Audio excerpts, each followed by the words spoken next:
I'm Nick de Rothschild, and I'm luckily the owner of this wonderful collection of nerine sarniensis that we acquired in the 1990s from a chap called Sir Peter Smithers.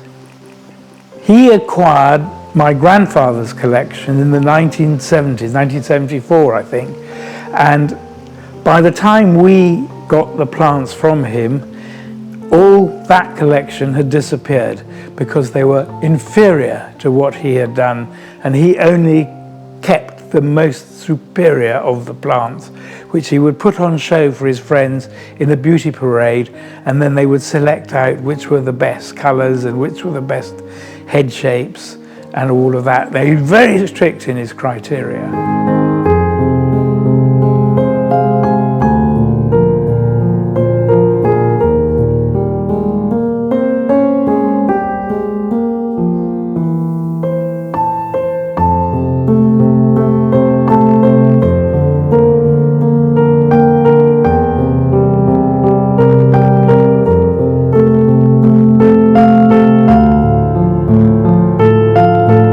My name is Theo Herselman, and I ended up in Exbury in 2006 as an ex-Zimbabwe farmer. We'd all been evicted from our farms, and we were all looking for things to do around the world, and my wife had been a trained nurse in Zimbabwe, so she came to care for the owner of Exbury, and I ended up along here, and I then got a job with Nick to look after these nerines. In fact, the exact words were, "You're from Africa, we need somebody to sort out the nerines. You must know about them."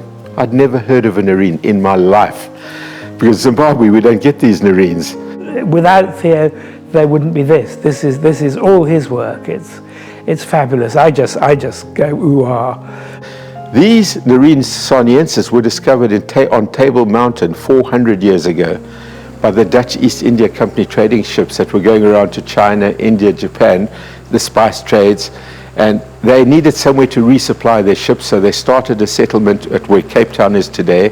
And of course, those people now living there would go climb in the mountains, they'd find these bulbs, and because Europe was bulb mad, and that's probably still are, they would send them back with the ships to Europe and make a tidy little sum out, bit of pocket money, I suppose, for the individual gardeners. And Europe, originally, when they first started getting these bulbs, they never realized where they came from. They thought they'd come from Japan, because the manifesto on that ship says all of this has come from Japan.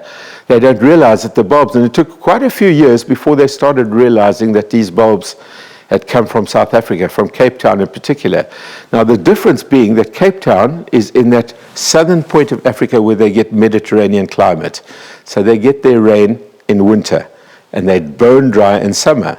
So we've got to adapt these flowers to growing in winter, dormant in summer. We grow them in a large glass house, and they don't like frost, and then you have to keep the watering regime correct.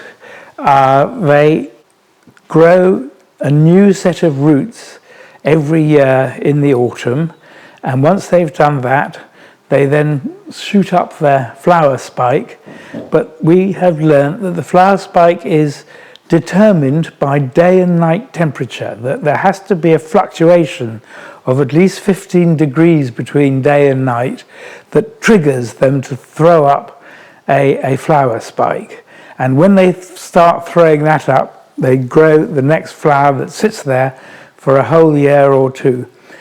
You've got to accept that a bulb probably takes from seed anything between 5 and 10 years to produce a flower. We have some that remain from grandfather's collection, because my dad used to send a bunch of nerine flowers to the Queen Mum for her birthday every year. We'll plant the seeds individually one by one. We're now starting a whole new rod for our backs, because that could take 5, 10, 15 years for those seeds to flower. And we're planting several thousands of seeds every year. But now we wait for the surprise, the lucky dip, to come in 10 years' time and see what flower it's going to be. Hopefully we get yet another new colour. I mean, Sir Peter found colours from the deepest purples through to pure whites via the pinks and the oranges and the stripes, but the sparkle and the shape of the head is what his primary achievement is, and that's why the Exbury collection of nerines is superior to anybody else's.